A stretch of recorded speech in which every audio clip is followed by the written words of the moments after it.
What was the scariest, we need to leave now, gut feeling that you've ever experienced? Serious. Story 1 from Rough, Salamander 7069. Viewing to see a flat that didn't exist. Not my story, but one my mom told me from her 20s when she was living and working in London, UK. I'll do my best to retell it. Also, I'm dyslexic, so apologies in advance for grammar. This story always gives me the creeps though when I think about it. So back in her 20s, my mom was living in London and looking to move into a slightly bigger place. She'd found a really good price for a flat slightly out from the area she was hoping.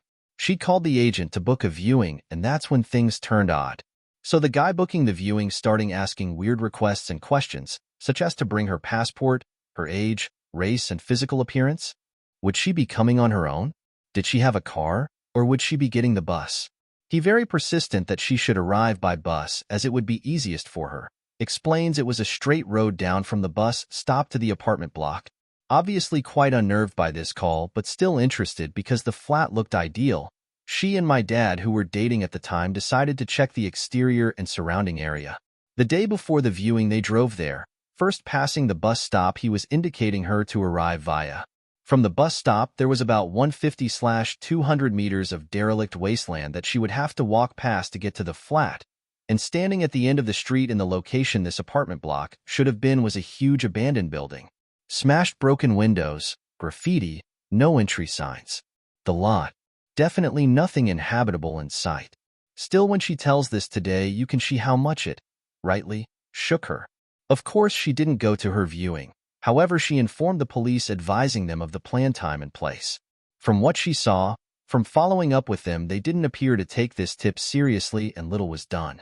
A couple years later, though, while in a pub with some friends, she gets chatting to a guy she just met through mutual friends that night.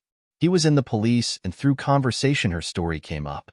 He said that area at the time of her viewing had a huge human trafficking problem. Still gives me chills. Story 2 from Worming. Surfing a fairly secluded reef break, offshore across a channel. This place is in a very southern state of Australia. Overcast weather, but a still, amazing day for the waves. I was surfing with only one other guy. We were trading waves and getting to know each other in between sets. I asked what he did for a living, and he was a marine biologist. We'd both recently moved to the area and were new to surfing it as well.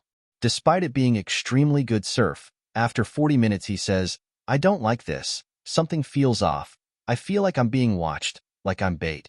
I didn't want to leave as it was excellent surf, but this guy was a marine biologist, so I took his instinct as a sign to play it safe.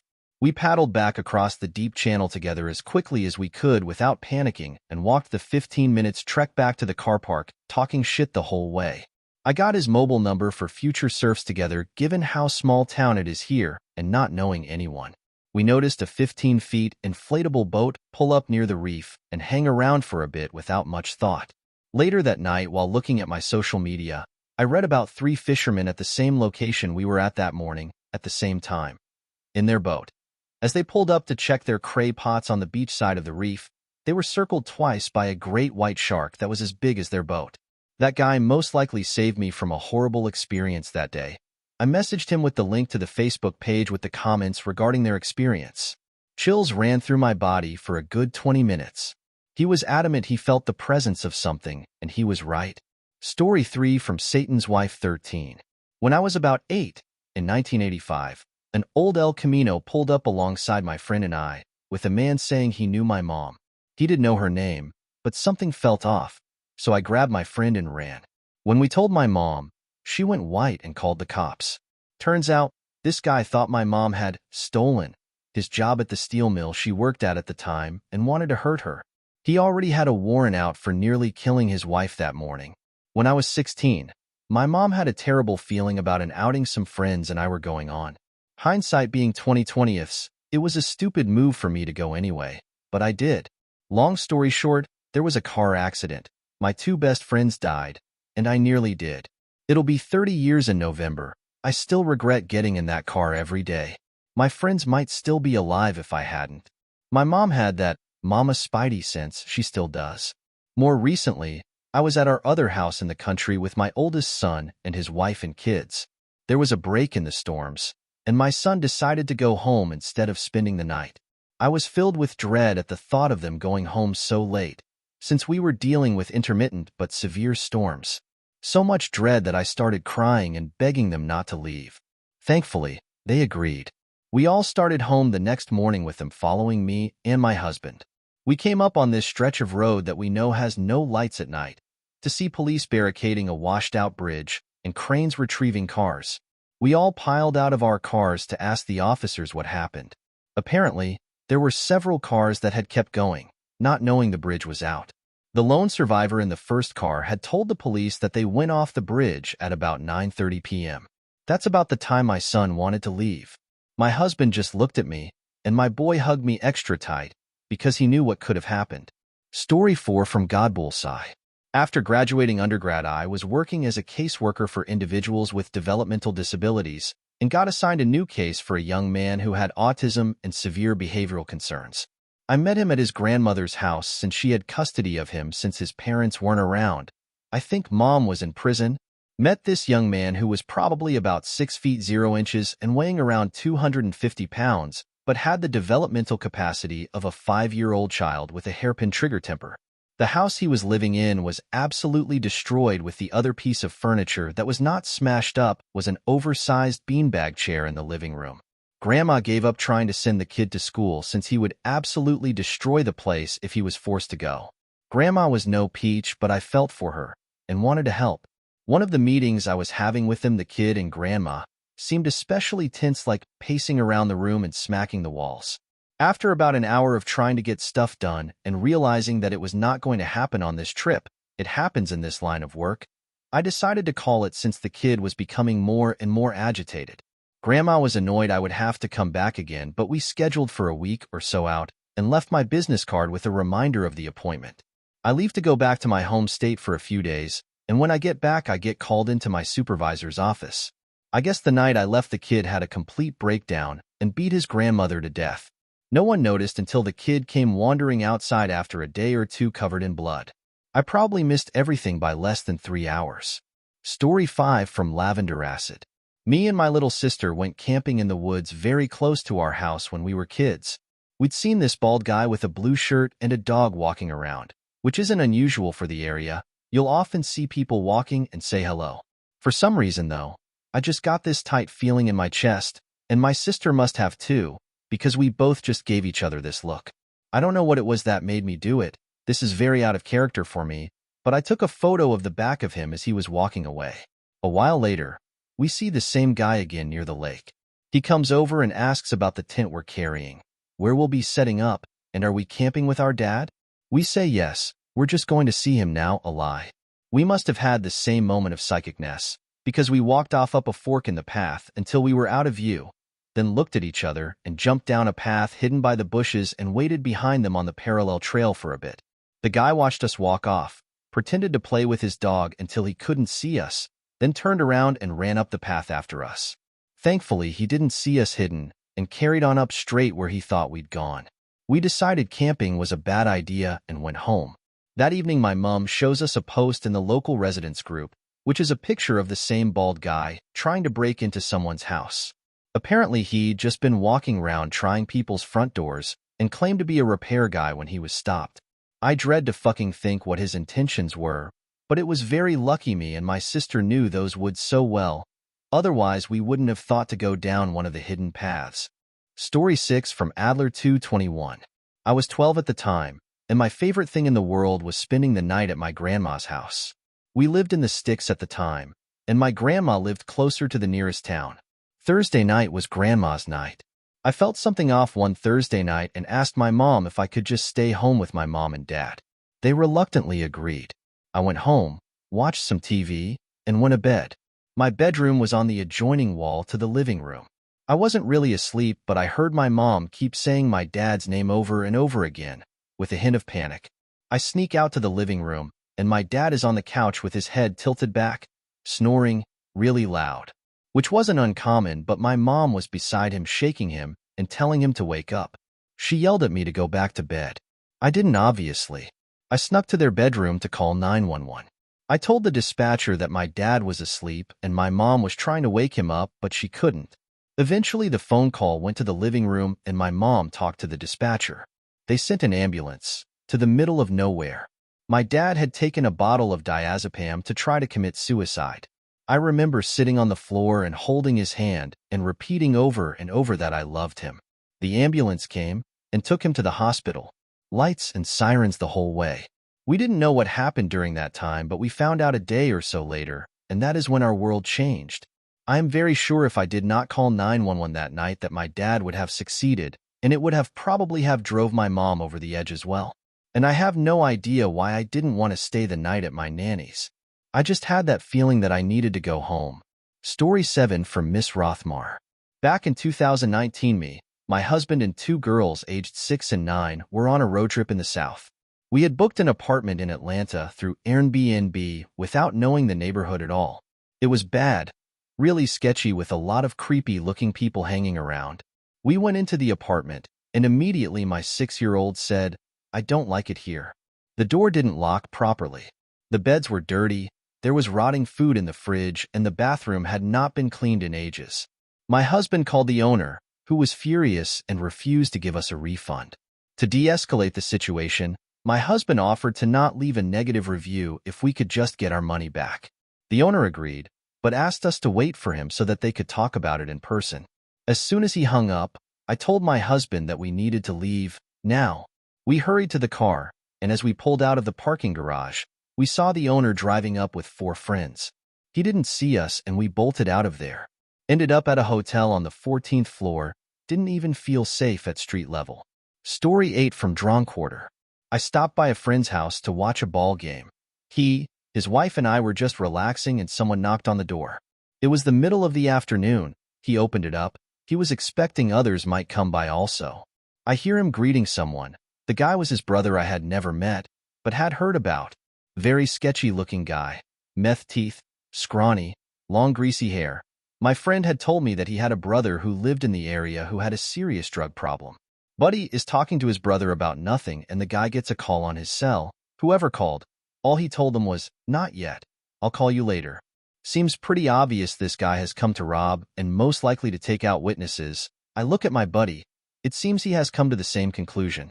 Now my buddy's wife is a no-nonsense type of woman, sweet, but athletic on the tall side.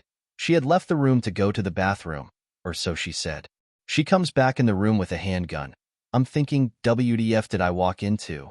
But she calmly says, "Ron, you're strung out and came here with bad intentions.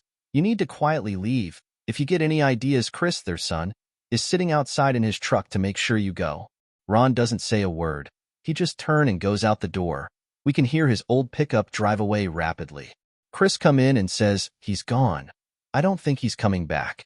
They ask me to leave so they can decide what to do. They have already called the police, who are well acquainted with Ron. The next morning my buddy calls me. The police said they found his brother in the trailer park where he lived, murdered with multiple gunshots. They are guessing he was in serious drug debt and had come to rob his brother. I told my buddy I was sorry. He said, "Don't be." Story 8 from Winter_Commercial 400. When we were in our teens, my sister and I were walking our dog in our local forest area very close to our childhood home. We were about to leave and had just clipped our dog back up when a lady appeared out of nowhere and started chatting to us. She was odd. She told us her dog would love some socialization with our dog, and could we go back with her for 5 minutes? What I hadn't clocked, but my sister had, was that her dog was nowhere to be seen. The lady was almost rounding us up to head back towards the forest when, little did I know, my sister had spotted a van out of the corner of her eye. I was still oblivious at this point. Suddenly, my sister screams, "Dad!" And to our luck, my dad had finished work and was now out on a run. He starts waving and running towards us, and as we turn back around, the lady had vanished. My sister looks back over at the van and sees the lady closing the passenger door and it's speeding off. Dog still nowhere to be seen. I believe we were minutes away from abduction. It was divine intervention that my dad happened to be at the right place at the right time. Story 9 from Willowed-Wisp. Doesn't "I need to go home now" feeling count? And it wasn't me, but my mom. Anyway, I was around 12 or so, and my mom left to run an errand, leaving me alone. Very soon after she left, the doorbell rang. This was weird because we lived on a hill with only 2 neighbors, We all kept to ourselves, and we just didn't get random visitors. Thanks to some conveniently placed picture frames, I could see out the door without being seen. I look out and see a young man I don't recognize. He's dressed in a t-shirt and jeans, and something just feels off. So I ignore him and wait for him to leave. But he doesn't. He lingers and starts smoking. Again, this is an isolated hill. I'm alone, and now I'm getting scared. I go and hide and plan to wait for my mom. Except she just left, had a few errands to run, and I couldn't reach the phone without the guy seeing me. As I'm trying to figure out what to do, my mom comes home. She runs in and asks if I'm okay. Apparently she got this random, go home now urge. She hadn't even run her first errand yet, but turned around immediately, found the guy in our yard and asked what he needed. I guess he muttered something about looking for someone, or something to that effect, and my mom told him to leave. Apparently he was acting very strangely and made my mom nervous. To this day I have no idea what he wanted, and no idea how my mom knew to come home. But I am very grateful she did. Story 10 from djbeaker. A friend called me and said, "There's a wildfire 8 miles away. Can you help me move my horses?"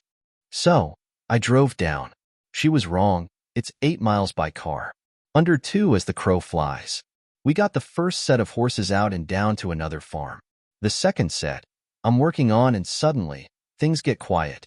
It's as if the world stopped for a minute. I look at the horse and the horse looks like it's ready to run. I take a deep breath and suddenly, the noise comes back, the wind is hot AF, and the light changes. I told Sherry, the girl I'm helping, we gotta go now. No time to shove the horses into the trailer, they are smart enough to survive, and I let him loose. We run to the truck, and the barn is already on fire. Then, we get in the truck and notice the fire past us and is blocking the road. So, we jump out and ran to a small pond for the horses. And we dive in, hoping the fire doesn't burn us. It was about 20 minutes of hell. It might have been longer, It was insanely scary, hot and loud. We got rescued by the fire department's water-dropping helicopter. It landed in the field and pulled us in. We got lucky. The truck was burned to the frame, and the horse Sherry let go died. The one I let go survived but was burned. That's most likely the scariest moment. Story 11 from Fury 161 Houston. Grew up along the Gulf Coast. Daily storms in the summer were normal. We were heading home when one came in really quick.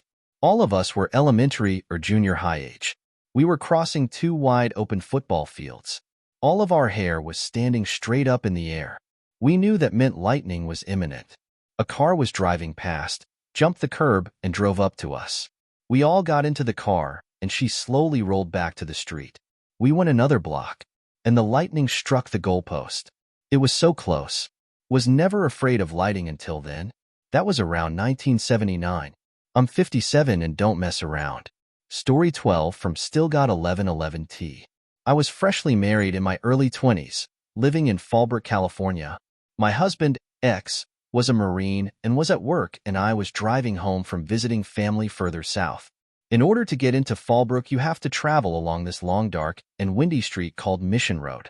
It's already a super dark night, about 11 p.m., and it's a little foggy as well. I'm slowing down and coming around this slight bend in the road, and all of a sudden the hair goes up on my neck, and I feel incredibly anxious.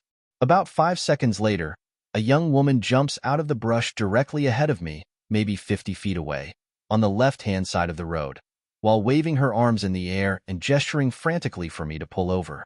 I swerved a bit to the right, slowing down even further, but I did not stop. She was young, maybe early 20s or even late teens, and a little dirty, and I was immediately conflicted over continuing to drive. But something told me not to stop under any circumstances. I got further up the road, slowed a little more, and dialed 911 with one shaky hand. The dispatcher said she'd send someone to check, but encouraged me not to feel badly. Apparently, there had already been calls about this girl over the last hour, and they were unable to find her when police followed up. I heard a few weeks later about some carjacking/robbery attempts in the area.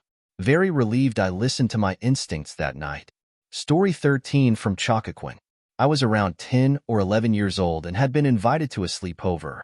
My mom didn't really like me going to those, because I'd usually end up staying up way too late and then being cranky the whole next day. When she dropped me off, she told me her usual send-off of, "Just remember, if you want to leave, I will come get you. It doesn't matter what time it is, just call me." The sleepover party itself was the usual routine. We watched a movie, gossiped, prank called some boys, this being before cell phones and caller ID, broke out the Ouija board, etc. It turned out that the girl hosting the sleepover had an older brother, high school-aged, who also had some friends over. I remember they stood in the doorway of the rec room where we were, and something about them made my blood run cold, and I just remember thinking, I'm going to go home. I went upstairs and asked to use the phone, saying I wasn't feeling well and needed to go home. Her mom at first told me no, and then berated me for being a baby, but I just kept saying that I needed to call my mom, and I still remember the feeling I had that I needed to leave. Finally, I was allowed to use the phone. My mom came to get me, and we swung by Dairy Queen on the way home. My mom was always cool like that, and I still remember the huge feeling of relief I had when she pulled up and I hopped into her car. Years later, I found out that the brother and/or his friends had molested some of the girls at the sleepover while they slept. No one reported it at the time, and I think it actually took years for any of the girls to compare notes and find out that they weren't the only one this had happened to. I feel bad that that happened to them, but still glad that I listened to my gut and got the hell out of there. Story 14 from Bubbly, Dragonfruit 14. When I was a little boy back in the early 70s, we lived on a small hobby farm in central New Jersey. One night there was a huge storm with thunder and lightning. We were gathered in the family room when there was the loudest crack I'd ever heard in my short life, accompanied by a blinding flash of light. The power didn't go out, but the light bulb in the floor lamp next to the chair where my father had been sitting moments before had exploded into hundreds of tiny shards. There was the acrid smell of an electrical fire, but it wasn't coming from the lamp. I asked my father, "Is the house on fire?" "Yes," he bellowed back at me. I started running for the door, but he grabbed my arm and yelled, "Don't move." I was terrified, and in my 5-year-old mind thought I was about to perish with my parents in a conflagration we could easily have run out of. I became hysterical. My dad released his hold on me, but my mom grabbed me as I again tried to run for a door. "I said stay put," my dad shouted. I started sobbing that we were all going to die and yelled something back at my dad that he was going to kill us all. He didn't take it well. What I didn't understand at the time, and not until many years later, was that the house was clad in aluminum siding. My dad was an electrical engineer and understood that if the house had sustained a direct lightning strike, it would have become a huge capacitor that would have discharged tens of thousands of volts through any watery, ion-filled human that contacted both the house and the wet ground just outside the door. As it turned out, the hit wasn't direct. Lightning had struck a huge maple at the back of our sheep paddock about 200 feet from the house. I went out the next day with my mom to explore and still remember seeing the remnants of the exploded tree scattered across the entire paddock.